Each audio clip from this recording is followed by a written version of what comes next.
So hello everyone, welcome back to our YouTube channel. आज की particular class dedicated है towards, मतलब class ना होगा, ये एक लेक्चर है, एक सेशन वाइज हम लोग इसको कंसीडर करेंगे। क्यों? हमने आज की क्लास को स्टैटिस्टिक्स को चुना है। अब स्टैटिस्टिक्स का कोई क्लास से क्यों नहीं रिलेशन, उसको भी देखो समझाता हूँ।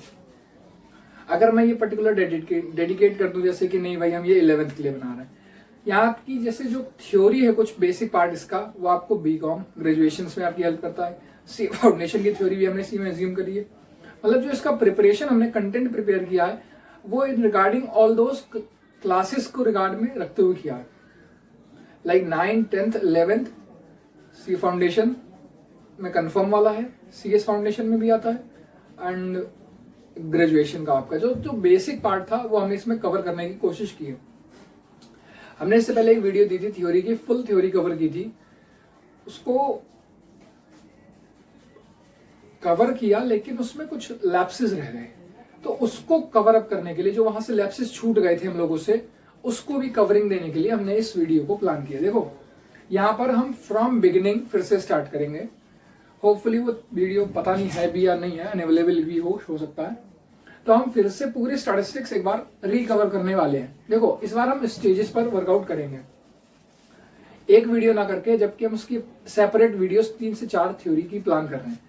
पहली वीडियो में आपको बेसिक्स मतलब इंट्रोड्यूस कराएंगे कि स्टैटिस्टिक्स था क्या, what was the motive behind creating this, इसका मीनिंग क्या है, डेफिनेशन क्या है, इसका पर्पस क्या है, और उसकी कुछ लिमिटेशंस पे डिस्कस करेंगे। उसके बाद इसकी कुछ प्रोसेस होती है, जैसे अकाउंटिंग साइकिल होती है, ऐसी एक स्टैटिस्टिकल साइकिल होती है। वहां भी 5 स्टेप्स होते हैं। आपको सबसे पहले रिकॉर्ड करना पड़ता है, summarise, analyse and then interpret then communicate. Same way यहाँ भी आपको कलेक्ट करना पड़ेगा, ऑर्गेनाइज करना पड़ेगा, प्रेजेंट करना पड़ेगा, and then you have to analyse your data, and lastly you have to interpret the results. हम उन 5 स्टेप्स को एक एक करके लेके चलेंगे। तो आइए स्टार्ट करते हैं अपनी आज की क्लास को स्टैटिस्टिक्स की। देखो स्टैटिस्टिक्स है, जैसे हर सब्जेक्ट का नाम सुनते ही आपको एक क्लैरिफिकेशन मिल जाता है, this subject deals with this thing. Like Hindi, तो आपको पर्टिकुलर स्पेसिफिक पता है कि हाँ हिंदी से डीलिंग, हिंदी चलो छोड़ देते हैं। मैथमेटिक्स यानी dealing with numbers, physics physical things, chemical thing यानी chemistry, biology. Even from our ancient past this meaning is not clear. कई लोगों ने कई सारे वर्ड्स दिए कि ये इसका मीनिंग हो सकता है, इसका मीनिंग ये हो सकता है, लेकिन एक जनरल जो डेफिनेशन दी गई वो एक जनरल ही थी, किसी भी वर्ड से ना रिलेट करते हुए इसको लिया गया। जैसे अकाउंटेंसी है, it means all the process regarding preparation of accounts. अब अकाउंट्स क्या था? A summarised form of recorded transaction.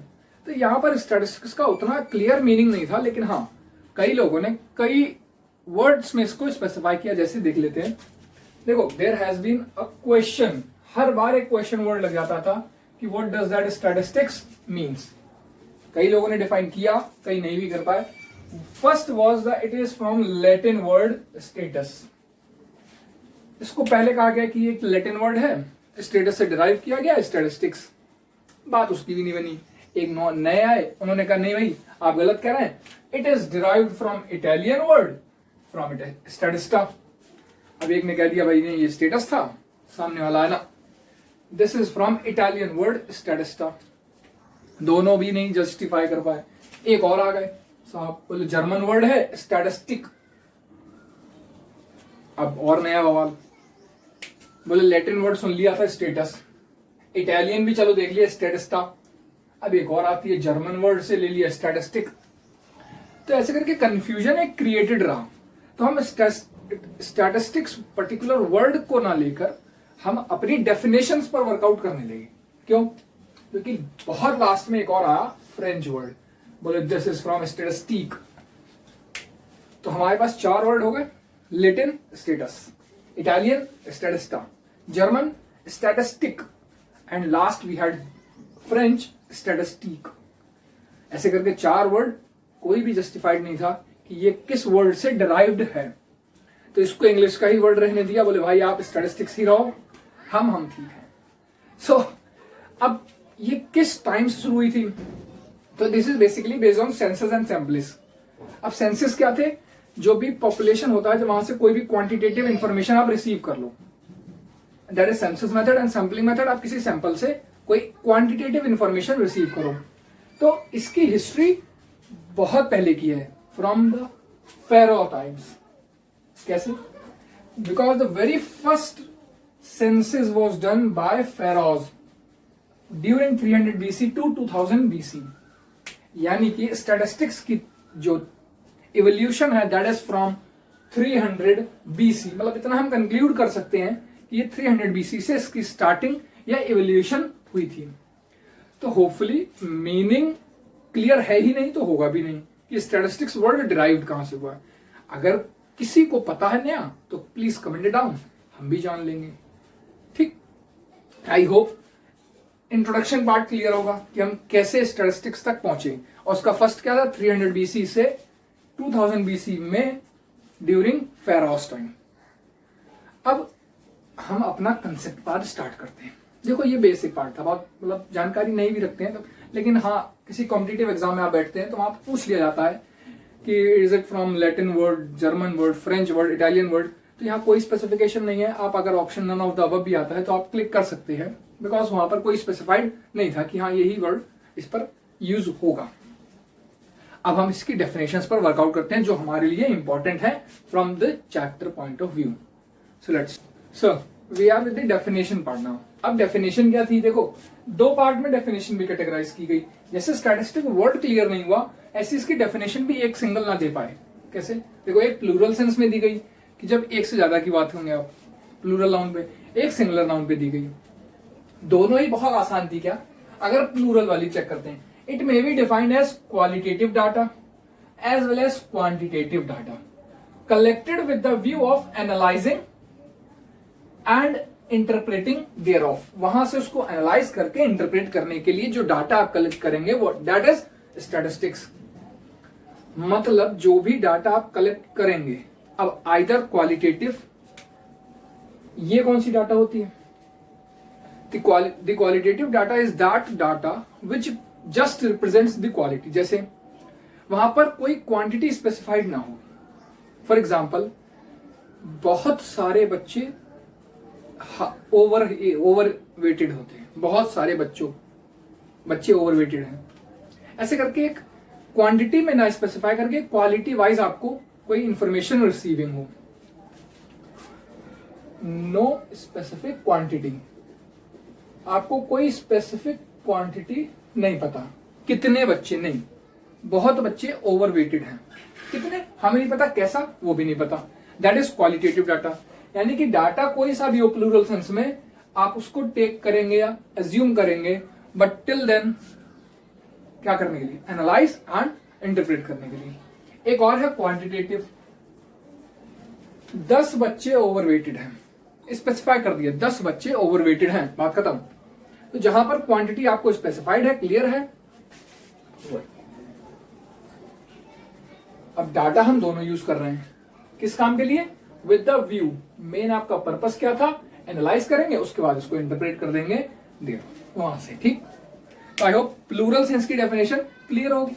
बहुत आसान सी दोनों डेफिनेशंस है, और स्टैटिस्टिक्स की कभी डेफिनेशन पूछी ही नहीं, और जब भी पूछी जाती है तो मेनली सिंगुलर नाउन वाली। क्यों? क्योंकि जो आपकी स्टैटिस्टिकल प्रोसेस है वो इसी पर बेस्ड है। कैसे?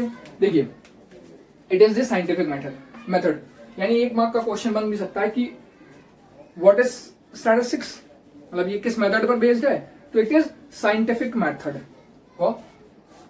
Scientific method employed for collecting, organizing and presenting the data to draw conclusions। बात यहां भी वही है, कंक्लूजन आप यहां भी ड्रॉ कर रहे थे एनालाइज करके इंटरप्रेट करने के लिए। सेम आप यहां भी कलेक्ट करोगे सबसे पहले आप अपना डाटा, देन ऑर्गेनाइज करोगे उसको एक सिंपलर वे में, और फिर प्रेजेंट करोगे। क्यों? Just to draw the conclusion. मतलब उसको एनालाइज करने के बाद आप उसको इंटरप्रेट करोगे कि हमारा क्या कंक्लूजन ड्रॉ हुआ। जैसे आप एक क्लास पे जाते हैं तो वहां पर इतने ओवरवेटेड हैं, इतने अंडरवेटेड हैं, इतने नॉर्मल स्टूडेंट्स हैं, तो just to draw the conclusion that क्या वेट पोजीशन है वहां पर, वो आप वहां इसलिए है। दो मेथड है। मतलब इन शॉर्ट अगर हम कहें तो स्टैटिस्टिक्स इज, या statistics means that it is science of counting, science of counting कह लो या साइंस ऑफ एवरेजेस कह लो। एक साइंस ऑफ एवरेजेस है कि आप एक अराउंड एंड अराउंड बात करते हैं, ना कि होल सैंपल्स पे। मतलब दो नाम और है, स्टैटिस्टिक्स का साइंस ऑफ काउंटिंग भी कह सकते हैं, साइंस ऑफ एवरेजेस भी बात कर सकते हैं। हम इसकी बात थोड़ी कम करेंगे क्योंकि इसका यूज उतना नहीं है। इसको पूरे फेज में हम डिस्कस करते हुए चलेंगे क्योंकि जो हमारा पहला टॉपिक भी होगा इसके बाद वो पहला कलेक्शन ही होगा, कलेक्शन ऑफ डाटा। मतलब पूरी प्रोसेस जो स्टैटिस्टिकल सीरीज बेस्ड होंगी वो सारा कुछ कलेक्शन से स्टार्ट करके हम प्रेजेंटिंग पे एंड करेंगे। थ्योरी जो हमारी पार्ट होगी, देखो एनालाइजिंग एंड कंक्लूजन ड्राइंग या इंटरप्रेटिंग पार्ट आपका अभी का कोई भी पार्ट नहीं है। मतलब till 11th you have nothing to do with the analysing and interpreting part. हाँ, यूज क्या है, कोरिलेशन चैप्टर है जो एनालिसिस का आता है पार्ट, वो आपको सिखाया जाएगा। तो जब जिसकी जैसी जरूरत होगी हम उसको उतना पार्ट वहां से पिक करेंगे, ना कि हम पूरा उसी में बैठ जाएंगे भैया कैसे एनालाइज करना है और कैसे इंटरप्रेट करना है। क्लियर? So let's start. अब देखो कलेक्शन या एक उसकी प्रोसेस लिख देता हूं जैसे बहुत आसानी के लिए। सबसे पहले आप कलेक्शन करोगे, फिर आप ऑर्गेनाइज करोगे, and then we will present, after which we will analyse it, and last we will interpret the results. Clear? तो इन 5 स्टेप्स पे हम वर्कआउट करने वाले हैं। बेसिकली कह लो या स्पेसिफिकली कह लो, बेसिकली तो नहीं कहेंगे हम, स्पेसिफिकली इन्हीं 5 स्टेप्स पर वर्कआउट करने वाले हैं। पहला है कलेक्शन, क्या आप कैसे कैसे डाटा, ये जो क्वालिटेटिव हो या क्वांटिटेटिव हो, कैसे कलेक्ट करोगे, that will be from collection of data. अब उसको जैसे आप एक क्लास में जाते हैं तो इतने अंडरवेटेड, क्या सबको एक साथ लिखेंगे, एक ऑर्गेनाइज्ड वे में लिख देंगे उसको, तो वो ऑर्गेनाइजिंग का पार्ट होगा। एंड लास्ट नेक्स्ट मतलब we have presenting the data. अब उसको प्रेजेंट कैसे करोगे, मतलब थ्रू चार्ट्स, डायग्राम्स और tabular form, textual form, paragraphs लिख के दोगे या कोई रोज एंड कॉलम्स बना के दोगे, तो that will be from presentation part. And last then we will analyse it, जो डाटा हमें मिला उस पर एनालिसिस करेंगे कि so this is the, and last we will interpret the results, हम अपने रिजल्ट्स की इंटरप्रेटिंग कर लेंगे। क्लियर? इन सबको शुरू करने से पहले एक लिमिटेशंस थोड़ी सी देख लेते हैं स्टैटिस्टिक्स की, फिर आपका जो पहला I think first and second chapter of 11th statistics complete हो जाता है। फिर हम थर्ड चैप्टर पे मूव करेंगे अपना कलेक्शन ऑफ डाटा। उससे पहले एक लिमिटेशंस पर थोड़ा सा नजर डाल लेते हैं। तो लिमिटेशंस और जल्दी से देख लेते हैं क्या है। It has no individual significance, मतलब एक पर्टिकुलर पर्सन की यहाँ पर कोई सिग्निफिकेंस नहीं है। पर्टिकुलर पर्सन कह लो, पर्टिकुलर रिलेशन अमाउंटेड कह लो, पर्टिकुलर इंडिविजुअल्स की कोई भी सिग्निफिकेंस नहीं है यहाँ पर।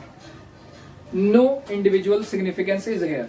हम यहाँ पर सिर्फ डीलिंग करेंगे तो एग्रीगेट्स में, एज अ होल।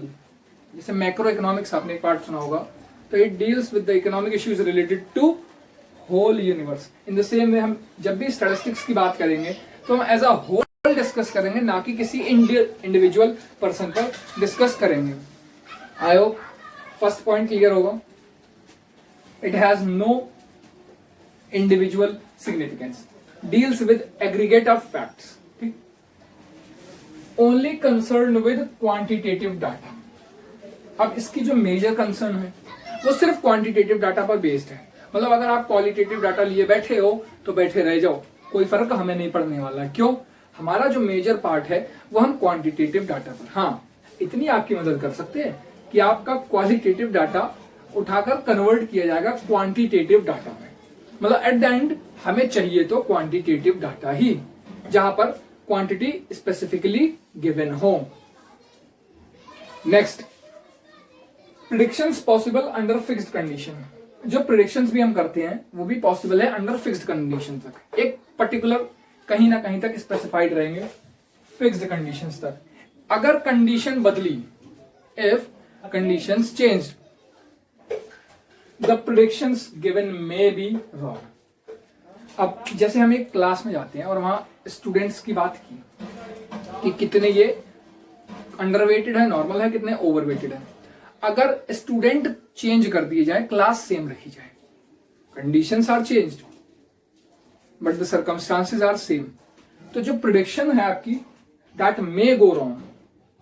अभी आप एक सेट ऑफ स्टूडेंट्स पर सैंपलिंग की, उसके आपने रिजल्ट्स को इंटरप्रेट किया, अगर वही कंडीशन या जो आपकी स्टूडेंट्स थे वही चेंज कर दिए, आपकी कंडीशन को बदल दिया उठाकर, तो आपकी जो प्रिडिक्शन है वो भी गलत हो सकती है।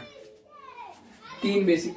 And last one is built upon random sampling. जैसे वो भी बता, आप एक क्लास में जाते हैं तो हर एक को ना, बल्कि एक ओवरव्यू लेकर, जैसे एग्रीगेट में इतना पॉसिबल नहीं होता कि हर एक इंडिविजुअल के पास जाकर डिस्कस किया जाए, तो एक एज अ होल पर डिस्कस किया, तो एक रैंडम सैम्पलिंग में ये आ जाता है कि आपने एक ऐसी एट रैंडम किसी को पिक किया और अपना सैम्पलिंग पूरी कर ली।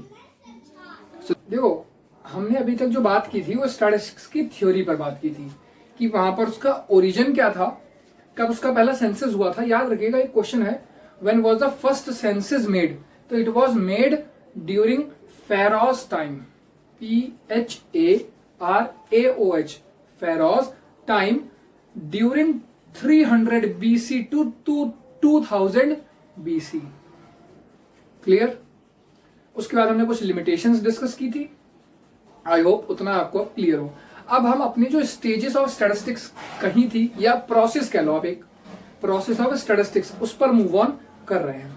कैसे, क्या क्या है, वो सारी पॉइंट्स इसमें डिस्कस करने वाले हैं हम, कि क्या कलेक्शन, मतलब जो हम एक पर्टिकुलर नाम लेने के पूरी एक स्टैटिस्टिकल जो सीरीज की एक प्रोसेस पे से गुजरना है हमें, तो हम उसको अब देखेंगे।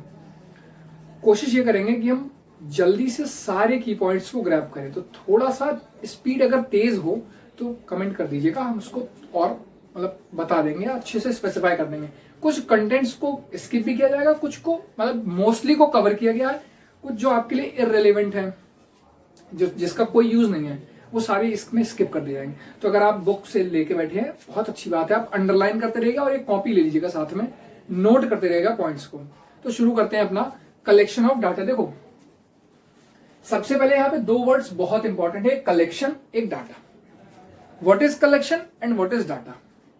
ठीक, कलेक्शन ऑफ डाटा 3 वर्ड है, ऑफ का तो मीनिंग पता ही है, कलेक्शन एंड डाटा। अब कलेक्शन क्या है, देखो, it is the process, collection एक प्रोसेस होगा of getting the information for purpose, जिस काम के लिए आपको जरूरत है उसके लिए उस जानकारी को प्राप्त करना कलेक्शन कहलाएगा। एग्जैक्ट हिंदी हो गई, यूपी बोर्ड वाले भाई भी मेरे सुन लें कि ये वो प्रोसेस होगी, जरिया होगा जिससे आप वो जानकारी अपनी प्राप्त करेंगे। It is the process through which we get information for a purpose. अब हमारा कोई पर्पस है, पर्पस क्या है, टू इंटरप्रेट द रिजल्ट्स। हम इंटरप्रेट करने के लिए सारा डाटा कलेक्ट करते हैं। क्लियर? अब इट इज ऑफ 2 टाइप्स। इसको डिस्कस करने, मतलब ये टाइप्स डिस्कस करने से पहले हम डाटा की भी अगर बात कर लें, जैसे कलेक्शन एक प्रोसेस हो गया, अब डाटा क्या है, तो बेसिकली डाटा एक इंफॉर्मेशन है किसी पर्टिकुलर कैरेक्टरिस्टिक की। जैसे मैं बात करता हूं मार्क्स ऑफ स्टूडेंट, तो मार्क्स क्या हो गए, एक कैरेक्टरिस्टिक हो गया कि हम किस पॉइंट पर बात कर रहे हैं, मतलब जो पॉइंट ऑफ डिफरेंशिएशन होगा या पॉइंट ऑफ डिस्टिंक्शन होगा वो आपका मार्क्स होगा, कि हम मार्क्स पे डिस्कस कर रहे हैं। मार्क्स क्या है, it is a data.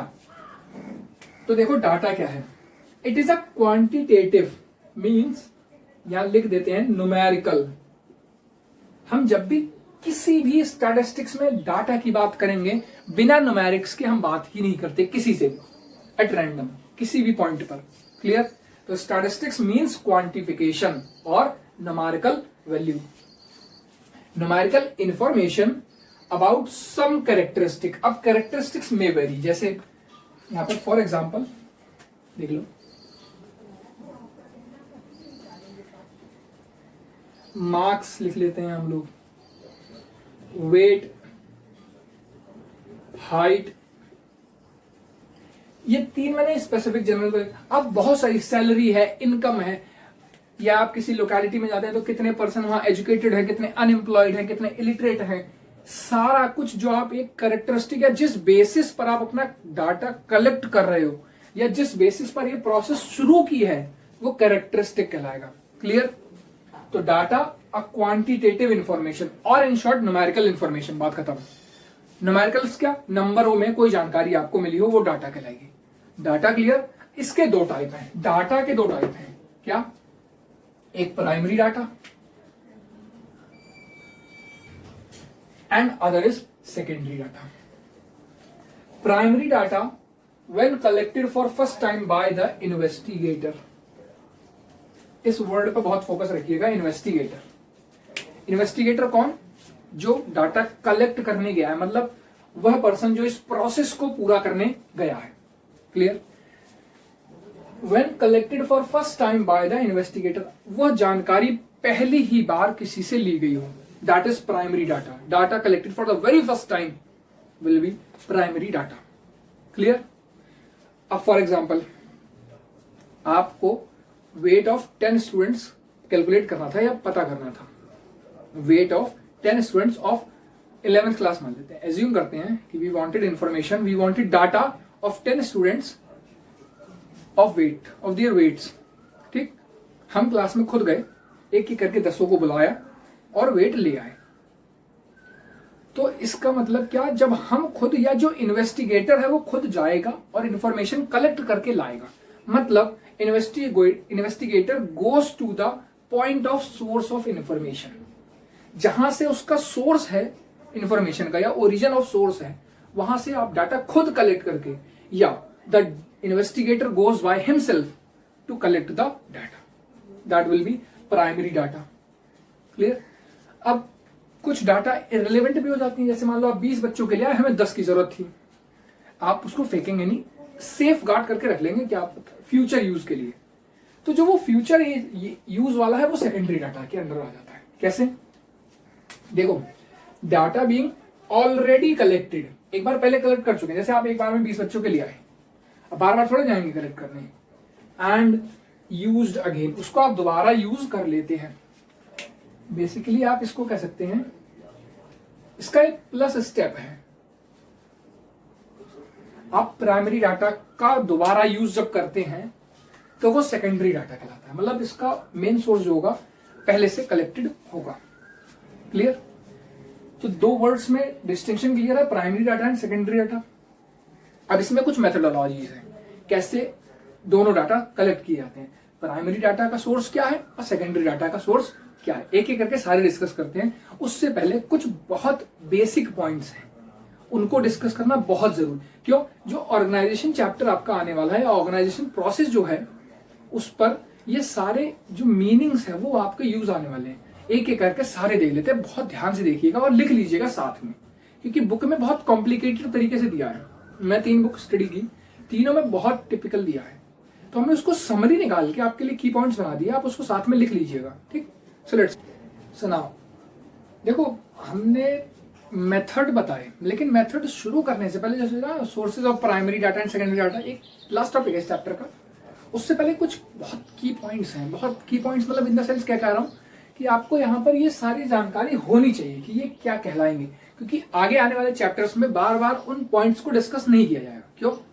Reason बहुत क्लियर है, हम अपने न्यूमेरिकल्स पर ज्यादा फोकस करने वाले हैं पूरी स्टैटिस्टिक्स में। एक बात तो याद रखिएगा, स्टैटिस्टिक्स मतलब न्यूमेरिकल्स, यानी कि आपको प्रैक्टिकल क्वेश्चन बहुत ध्यान से करने हैं। तो क्या ये पॉसिबल हो पाएगा कि हर बार आपको बैठ के थ्योरी समझाई जाए कि बेटा सुनो ये है, ये है? नहीं। इसीलिए जो हमने स्टार्टिंग भी की वो पर्टिकुलर स्पेसिफिक थ्योरी लेके की।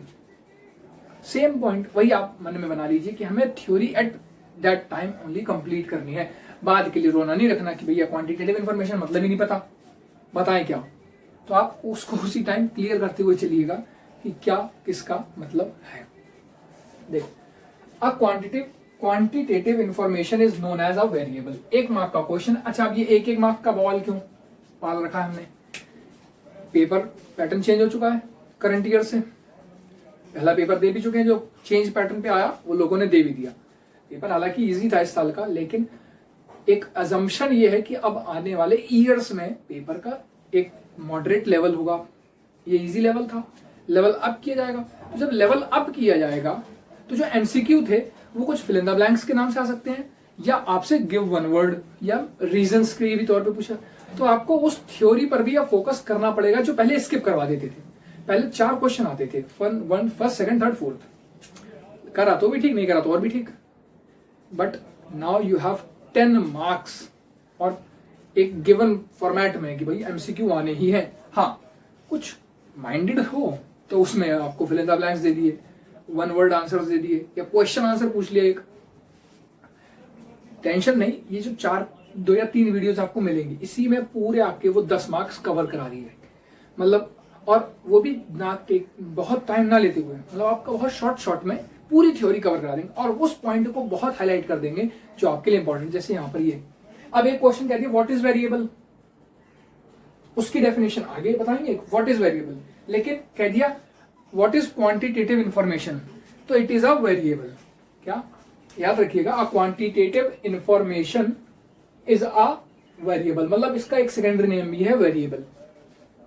इफ इन केस अगर कभी आपको कोई क्वालिटेटिव इंफॉर्मेशन मिल जाए by chance, then we have to convert, हमें उसको कन्वर्ट करना पड़ेगा किसमें, एक क्वांटिटेटिव इंफॉर्मेशन में।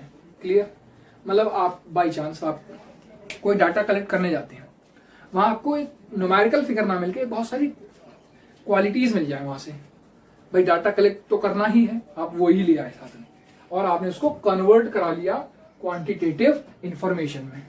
Is this clear? अब बात आई थी व्हाट इज वेरिएबल, वो भी देखो। A variable is a measurable quantity, variable वो चीज होगी जो आप मेजर कर सकें। जैसे वो अकाउंटिंग में याद होगा मनी मेजरमेंट कंसेप्ट, तो ये इसका मनी मेजरमेंट कंसेप्ट है कि आप इसको काउंट कर सकते हैं, अगर मेजर हो सकता है तो वो एक क्वांटिटेटिव इंफॉर्मेशन बनने के लायक है, अदरवाइज यहां नहीं रह सकता। ठीक, इट मे बी आइदर, अब ये 2 टाइप का हो सकता है, आइदर डिस्क्रीट और कॉन्टिन्यूअस। यहां पर एक स्किप कर दिया या नहीं लिखा, क्या एक इंडिविजुअल और होता है जहां पर सिंगल एट्रीब्यूट होगा, सिंगल वेरिएबल होगा, एट्रीब्यूट क्वालिटेटिव को सिंगल वेरिएबल होगा, एक ही वैल्यू आपको रिप्रेजेंट करने को दी होगी, इजी होगा। जहां पर दिक्कतें कब आती हैं, जब सीरीज बढ़ने लगती है, वो भी अगले वाला जो टॉपिक है या चैप्टर है ऑर्गेनाइजेशन ऑफ डाटा, वहां डिस्कस करेंगे। तो यहां पर वेरिएबल में भी ऑफ 2 टाइप्स, क्या, एक डिस्क्रीट एंड एक कंटिन्यूअस। डिस्क्रीट का मतलब व्हेन इट हैज फाइनाइट और काउंटेबल वैल्यूज, मतलब जहां पर आपको एग्जैक्ट काउंटिंग पता है कि इतने ही वैल्यूज ये हैं। Is this clear? वो डिस्क्रीट होगा। और कॉन्टिन्यूअस क्या, when it assumes from given interval और रेंज, जब किसी 2 रेंज की बारे में बात की जाए, बोले हाँ 10 से 20 लोग 3 दिन में खाना खाते थे, बोले हाँ 20 से 30 लोग 2 दिन में भी खाते थे। तो जब एक रेंज में हो देन दैट इज कंटिन्यूअस, और जब बोल दिया भाई 10 दिन में 3 लोग खाना खाएंगे, तो वो एक डिस्क्रीट वैल्यू या डिस्क्रीट वेरिएबल कहा जाएगा। इतना क्लियर है? एक लास्ट और है, एट्रीब्यूट। ये भी मार्क कर लेना और कॉपी में साथ में लिख लेना कि व्हाट इज एट्रीब्यूट, तो अ क्वालिटेटिव कैरेक्टरिस्टिक। क्वांटिटेटिव को हम वेरिएबल कहते हैं और क्वालिटेटिव को एट्रीब्यूट। क्लियर? बात यहां तक क्लियर है? अब इसी के पॉइंट से अब हम अगला अपना जो मेथड्स ऑफ प्राइमरी डाटा वो भी देख लेते हैं। सब मेथड्स ऑफ प्राइमरी डाटा कह लो या मतलब प्राइमरी कलेक्शन कह लो या सोर्सेस, आप इसको एक और नाम दे सकते हैं। ठीक, मेथड्स या सोर्सेज ऑफ प्राइमरी कलेक्शन, आप कैसे जो प्राइमरी डाटा आपका है वो कैसे कलेक्ट करते हैं और उसका क्या वेरियस मीन्स है, मेथड्स हैं। सबसे पहला है पर्सनल इंटरव्यू। क्या, investigator directly collects from respondent. जिस भी पर्टिकुलर का आपको डाटा कलेक्ट करना है, इन्वेस्टिगेटर खुद जाएगा और डाटा लेकर आएगा, मतलब पर्सनल टच से आमने सामने आपसे पूछेगा और वो फिल करके लाएगा। Clear? That is personal interview. आपको बुलाया जाएगा, आपका इंटरव्यू लिया जाएगा। That is the same pattern of first primary data method. Indirect interview, अब जैसे जब बहुत एनलार्ज पॉपुलेशन हो जाए तो क्या हर एक को मिलना पॉसिबल है? नहीं, तो हम एक रिप्रेजेंटेटिव को बुला लेंगे कि भाई आप इनके रिप्रेजेंटेटिव बन के आ जाओ और सारे क्वेश्चंस के आंसर दे दो हमें। That will B collects from the associated person, मतलब उन्हीं का एसोसिएटेड एक पर्सन होगा, उससे हम डाटा कलेक्ट कर लेंगे। That is indirect interview. Clear? Telephone interview, बात हुई है, अब आप जा भी नहीं रहे हो, घर में पड़े हुए आलसियों की तरह, और फोन पे भैया हाँ डाटा दे दो हमें। So that is telephone interview, आलस वाला काम। कलेक्ट्स डाटा ऑन टेलीफोन, आपने टेलीफोन किया, भाई हमें डाटा चाहिए था, उन्होंने डांट दिया आपको, आपने डाटा ले लिया। डांट नहीं दिया, उन्होंने आपका जो भी आपने क्वेश्चंस पूछे उसकी क्वेरीज के आंसर दिए। जैसे जो फीडबैक कॉल आती है, that is the telephone interview.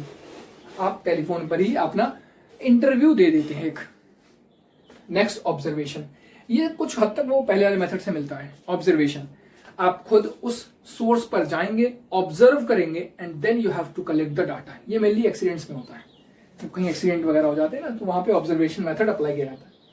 Meld questionnaire, एक आपने सेट ऑफ क्वेश्चन फ्रेम किए कि इतने क्वेश्चन मुझे पता करने थे। वो जो एग्जामिनेशन पैटर्न होता है ना, वो ये होता है, सिस्टम होता है। एक सेट ऑफ क्वेश्चंस आपको दे दिए गए, अब आपको उसके आंसर करके हमें सबमिट कर देना है। क्या? Framing a set of questions and sending to the respondent, जो उसका आंसर देगा। अच्छा, इसका एक सिस्टम और होता है, फिलिंग बाय इन्यूमरेटर हिमसेल्फ। जो जनगणना सुनी है, सेम जनगणना वाले के पास क्वेश्चंस का सेट होता है पूरा। फिल कौन कर रहा होता है? हम नहीं कर रहे होते, वो कर रहे होते हैं। तो जब हम करेंगे then that is mailed questionnaire method. जब इन्यूमरेटर खुद करेगा that is questionnaire filled by enumerator. Questionnaire तो आया, मतलब एक सेट ऑफ क्वेश्चंस तो आपको मिल गए, फिल हमने नहीं करे भाई। क्लियर? बहुत आसान मेथड था, बहुत इजीली आया होगा समझ में। अब अगला है सोर्सेज ऑफ सेकेंडरी डाटा। देखो, सोर्सेज ऑफ सेकेंडरी डाटा में कुछ खास नहीं है।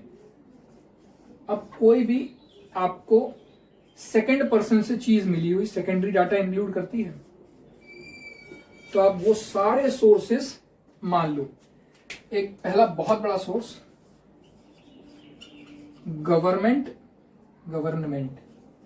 एजेंसीज।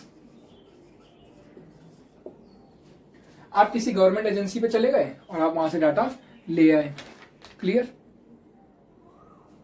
किसी भी गवर्नमेंट एजेंसी से, जैसे ICMR है या WHO हैं जो फाइनेंशियल, तो किसी भी ऑर्गेनाइजेशन से आप एजेंसी, गवर्नमेंट की सरकारी डाटा अगर आपको चाहिए तो गवर्नमेंट एजेंसी से ही मिलेगा।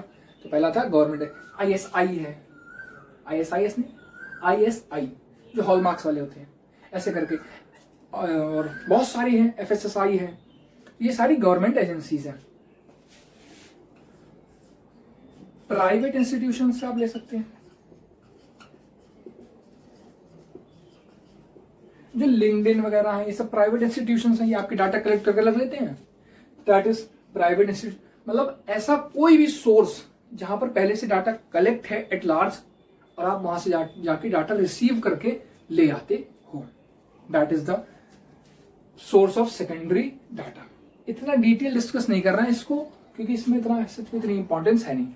आई होप कलेक्शन का पूरा टॉपिक अब आपको क्लियर होगा कि what is collection, how data is collected. So at this note अब हम इस सेशन को यहीं क्लोज करते हैं। मिलते हैं अगली क्लास में आपकी organisation of data and presentation से। देखो, हम ऑर्गेनाइजेशन प्रेजेंटेशन 4 ही स्टेप डिस्कस करने वाले हैं, 3 स्टेप, सॉरी 2 छोड़ दिए जाएंगे। मतलब एनालिसिस एक न्यूमेरिकल का पार्ट है, मीन, मीडियन, मोड, ये सारे एनालिसिस के पार्ट हैं, आप एनालिसिस करते हैं, तो वो जब न्यूमेरिकल करेंगे तब डिस्कस करेंगे। 2 पॉइंट रह जाते हैं, ऑर्गेनाइजेशन एंड प्रेजेंटेशन। तब तक के लिए हंसते रहिए, खेलते रहिए और पढ़ते रहिए importantly. And thank you for watching.